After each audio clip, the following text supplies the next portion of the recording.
Good evening, I'm Shane Jones, leading the news at 7. The Transport Board is distancing itself from an ad circulating on social media which suggests government will privatize the state-owned enterprise and raise bus fares. The pro-Barbados Labour Party video, which involves a Transport Board bus, is making the rounds on Facebook and WhatsApp. General Manager Sandra Ford is stressing that the board is in no way associated with the production. The Board of Directors and the management of the Transport Board wish to advise that we are in no way connected to a recent social media ad using the image of the Transport Board bus.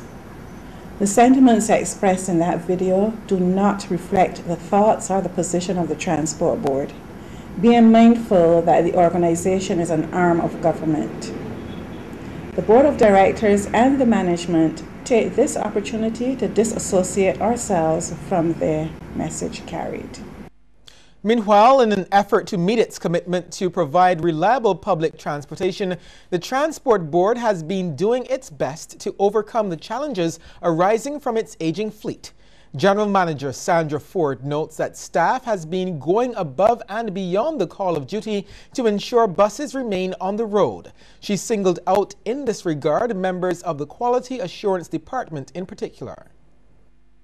They've been fixing the buses to the best of their ability. There are some parts from the buses that are obsolete. There are parts that have to be remanufactured, and given that some of the buses go back as old as 1997, those buses we have to have the parts remanufactured or find a supplier who can supply us with those parts, and it's fairly time consuming and almost impossible.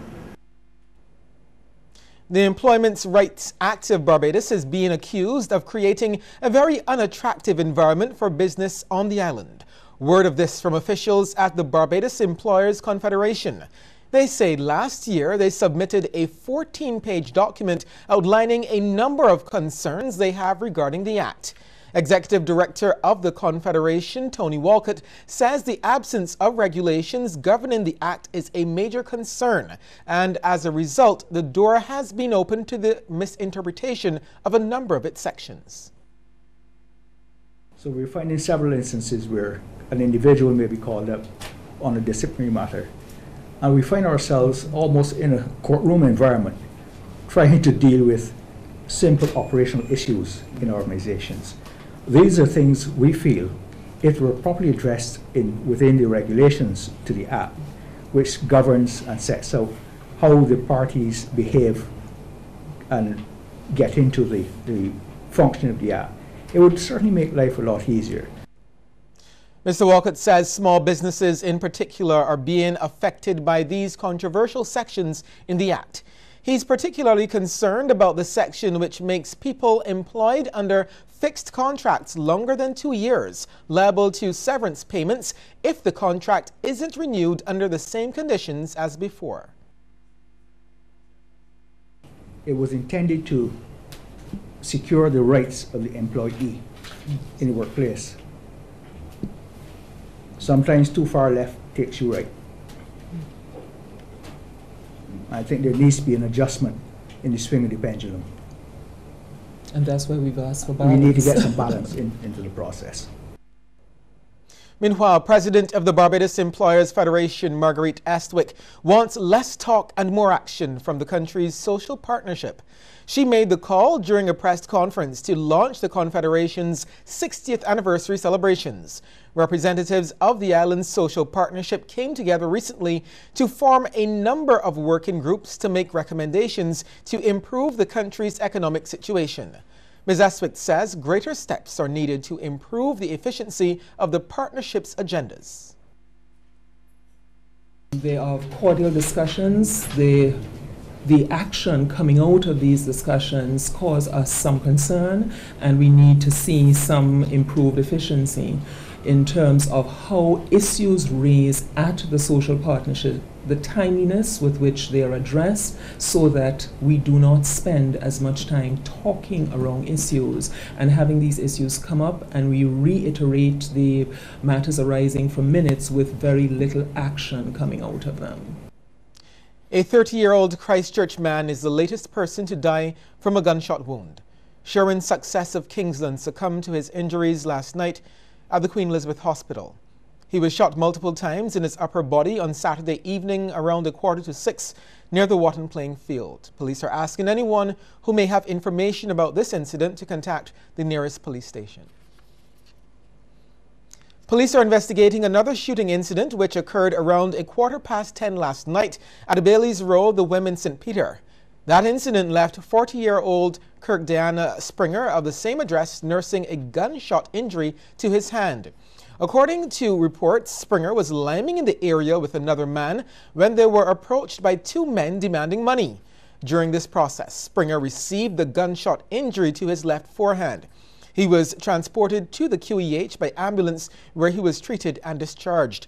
Anyone who can provide any information to assist with this investigation is asked to contact the nearest police station.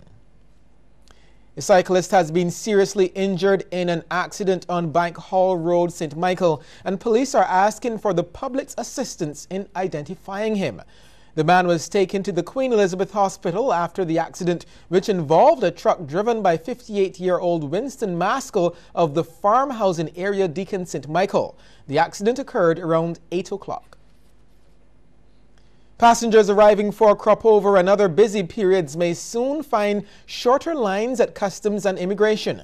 Minister with responsibility for immigration in the Prime Minister's office, Darcy Boyce, believes the solution lies in having more staff on duty during these times. Sharika Griffith reports.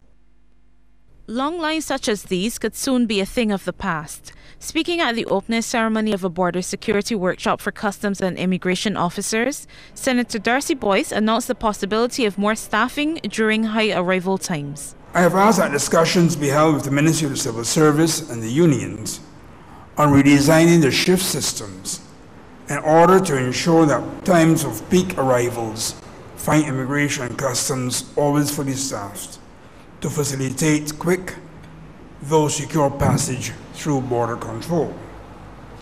We are also working to ensure that advanced passenger information is effectively provided by all carriers to the island to help improve security and processing times. The workshop is being conducted by technical trainers from the U.S. Customs and Border Protection Agency. It is intended to improve officers' interviewing techniques, detection of fraudulent documents, body language analysis, and luggage and body searches. Parliamentary Secretary in the Ministry of Finance, Senator Jepter Entz, regards the training as important, noting that crime has become a feature of the country's development. Appropriate training must be undertaken by our customs, border officials, and immigration officers so that they will be in the best possible position to combat this particular wave in crime that has emerged between our borders. I refer to the trafficking of illegal drugs, guns, and ammunition, and of course, the more sophisticated type of crime that exists within the sphere of our offshore financial sector. Comptroller of Customs Annette Weeks says the training is timely. With the ongoing retirement of many of the knowledgeable and seasoned officers, we have to train a new cadre of officers.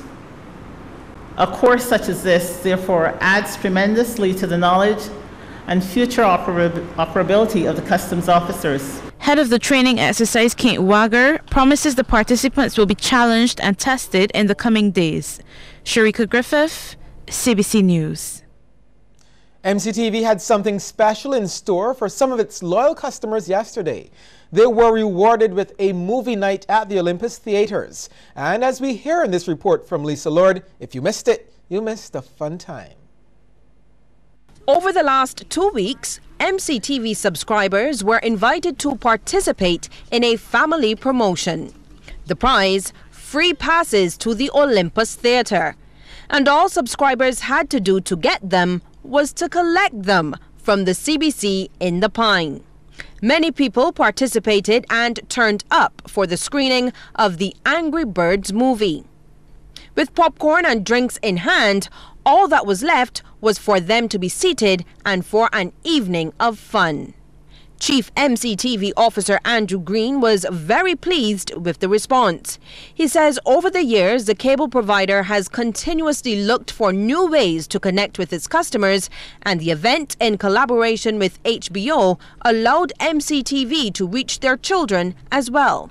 We've been doing it at BMX in prior years, and now we want to do something for the children of our customers, so as to ensure that the value that MCTV has created for their parents can be seen and enforced with the children.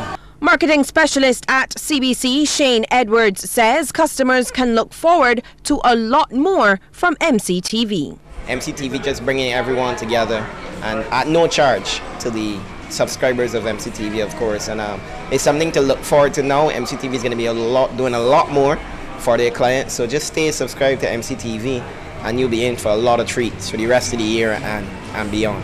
One customer who took time out to speak to us says that she loves MCTV. I enjoy it very much. I like all the channels. So from her satisfaction and that expressed by the other subscribers, it's clear MCTV is still the right choice. Lisa Lord, CBC News. Okay, we'll take a short break here and come back with more news.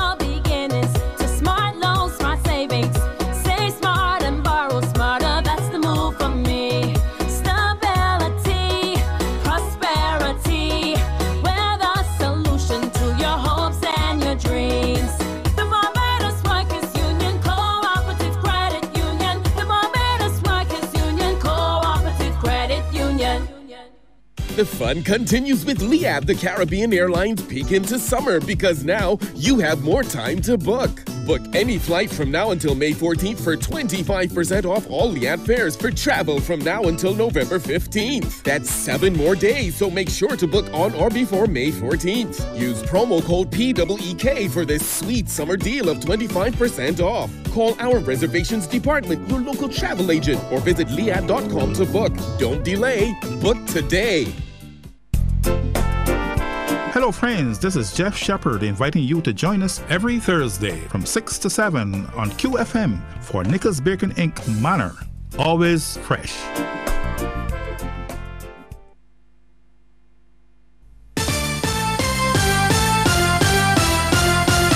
Young people are still excited about agriculture. This was the consensus when the graduation ceremony of the Youth in Agriculture program was held at the Ellerton Community Center. The ceremony doubled as the launch for the next installment of the initiative, and several graduates who will be going on to full employment in areas of skills attained during the program encouraged the new participants. The program introduces a new skill to the package with every phase. It has been immensely successful, with 6 participants recently gaining 1-year contracts with the Ministry of Agriculture, with another 4 securing 2-year contracts in the Farm Labor Program in Canada. Former Chief Agriculture Officer Lennox Chandler congratulated past and present participants for choosing a future in agriculture. I also understand that many of you are very keen on furthering your studies in the areas of agriculture and farming, which are very diverse. There are many things in agriculture: animal husbandry, crop husbandry, soil science, entomology, pathology. Agriculture is a very diverse area, so it's very exciting. You can see that anyone that you want to pursue, and I'm sure that you will be successful in doing so. Labour Minister Dr. Esther Bayasuku remarked on the vibrant response from the youth, citing an overwhelming number of applications for the program. It's good to see that there is an interest in agriculture, and if nothing else, it encourages those persons who are responsible for policy, especially agricultural policy, that all is not lost, that we do actually have young people who are interested. It also encourages persons who in any way work with young people, that, as Ms. Whitaker said, and it bears repeating, our young people are diligent. There are many of them who are diligent and who are keen to find honest work for their hands to do. Because we highlight some of the negatives, we may tend to forget that there are young people who are indeed diligent and just want the opportunity. Dr. Barsuku notes that Barbados must be more strategic in its agricultural land usage. This means that it is important that we train our new cohort of agricultural professionals in how to use land to achieve the best results, how to use land to ensure that the land is more fertile, that we're not stripping the land of those vital minerals and elements, but that indeed we can use, even with the same space, produce more food. The graduates were pleased with the program. Challenging, but still yet a good experience dealing with animals and different crops, sort of grow crops, sort of care for them, care for the animals as well.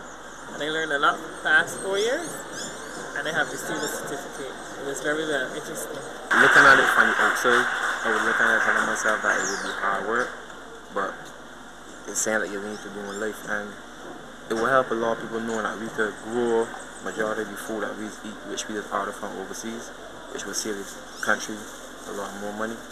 Right now I am in charge of the rabbit and the ram that we have there. My experience, it learned me diligence, how to be mannerly, how to interact with other people. The program is now in its 10th phase. A United Nations official is giving Barbados high marks for the attention it pays to chronic non-communicable diseases. It's coming from David Nabarro, who is the United Kingdom's nominee for World Health Organization Director General. He acknowledges that despite its limited finances, the health sector's dedication to combating the potentially fatal conditions of high blood pressure, diabetes and hypertension, among others, is admirable. Barbados was saying what a courageous nation this is. It's a nation that says we don't want to have generations that are increasing the risk of sickness.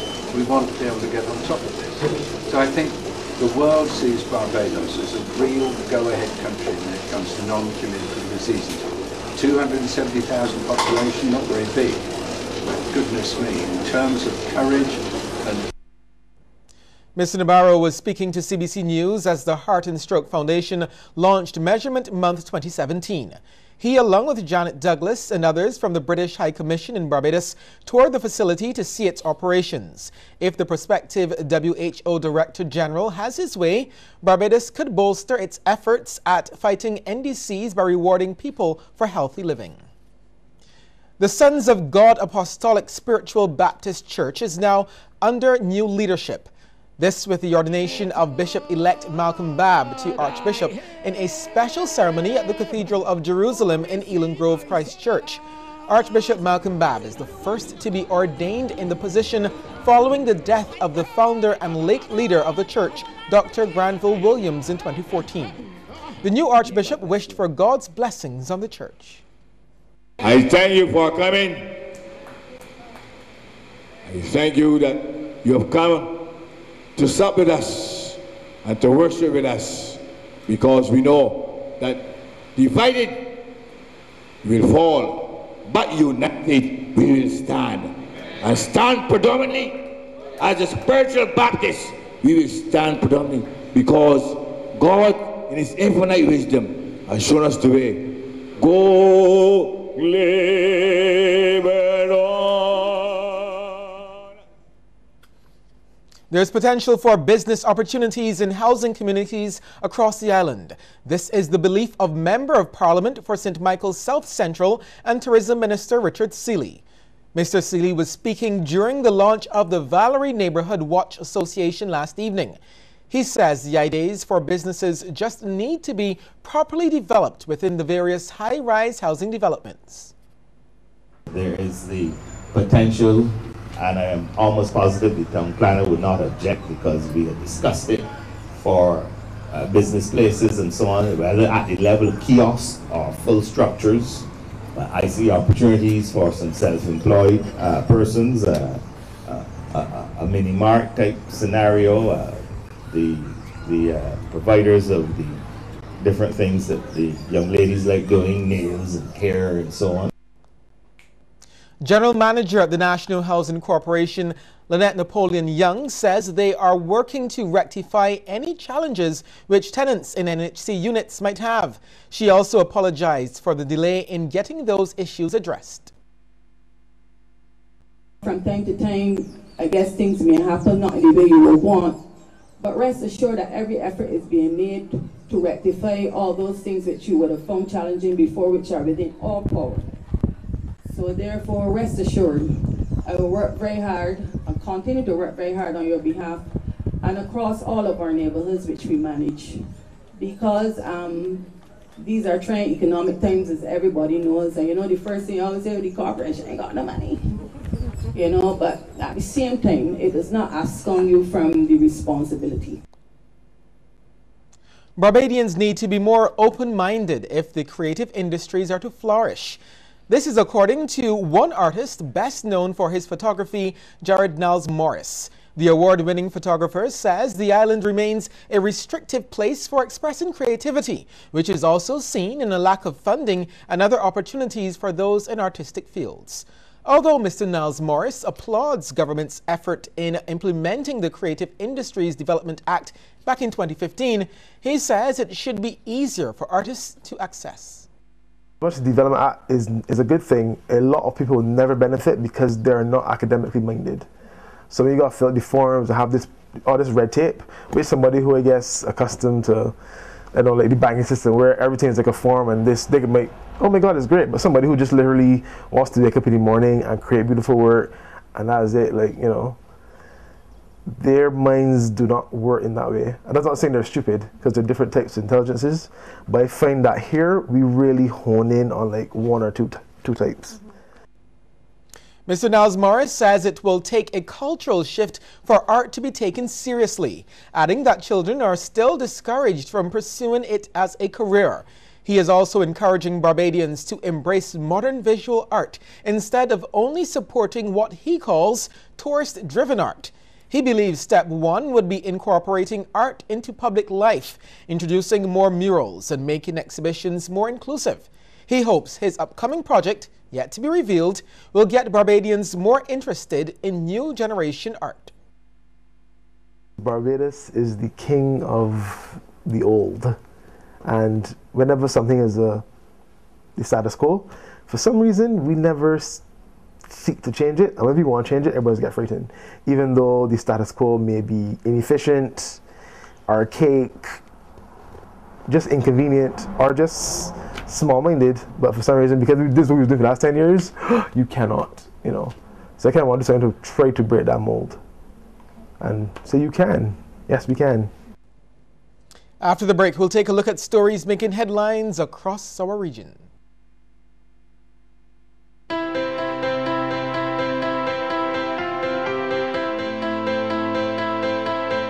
Thanks, buddy. Thank you, my darling. Thanks, Mr. Banks, man. Thanks, man. Cheers, mate. One more. Right.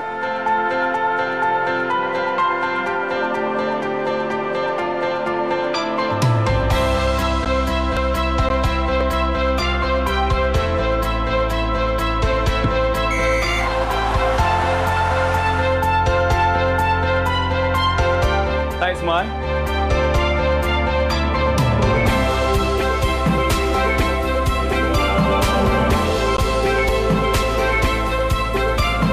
Each and every day, we're thankful for something. And we're thankful for you. We couldn't do it without you.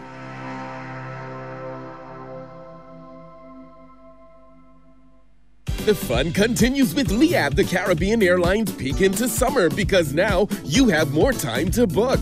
Book any flight from now until May 14th for 25% off all Liab fares for travel from now until November 15th. That's 7 more days, so make sure to book on or before May 14th. Use promo code PEEK for this sweet summer deal of 25% off. Call our reservations department, your local travel agent, or visit liab.com to book. Don't delay. Book today.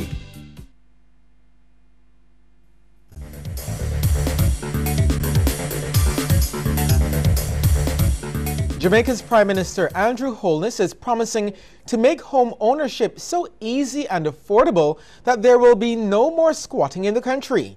He says a large part of the problem they face is that communities pop up overnight without proper planning. The Prime Minister was speaking after breaking ground for a new housing development in the Chateau Gardens housing scheme in Birds Hill, Clarendon. 150 new homes will be constructed in the first phase of the development, but will later expand to a total of 565 units. The first phase is set to be completed in about 18 months. The head of the traffic department in Antigua and Barbuda, Superintendent Leonard Cabral, is in support of the Pan American Health Organization, which has called for Caribbean countries to legislate lower speed limits. According to PAHO, 17 countries in the Americas have already set maximum speed limits of less than 50 kilometers per hour, and the body has suggested that more countries should follow suit, as doing so would be the key to saving lives. It added that in order to be effective, the laws on speed limits must be accompanied by strict compliance. The government of St. Kitts and Nevis has rejected the 2017 U.S. International Narcotics Control Strategy Report. The government claims that it contains erroneous statements about the country that require an unequivocal response from the authorities. In a statement, the Dr. Timothy Harris-led administration says the country has worked closely with the U.S. Department of Treasury's Financial Crimes Enforcement Network to ensure that its concerns about the CIP are addressed. The statement also notes that the Federation has also instituted an ongoing monitoring process to ensure the continuous security and integrity of the CIP. A Haitian-American legislator says the passage of a healthcare bill by the United States House of Representatives is heartless and irresponsible. New York State Assembly member Roynice Bichot, who represents the predominantly Caribbean 42nd Assembly District in Brooklyn, New York, said the Republicans' vote to repeal Obamacare and replace it with a deeply flawed plan will completely disrupt the lives of tens of millions of Americans. Bichot says taking away Americans' health care is beyond reproach. Under the Republicans' bill, states could seek waivers to allow insurers to charge people with pre-existing conditions higher premiums, including victims of domestic violence, victims of sexual assault, including rape, and pregnant women. Well, a peek into the world of sports is just ahead, but before we get there, here's a tip from Cooperators General Insurance.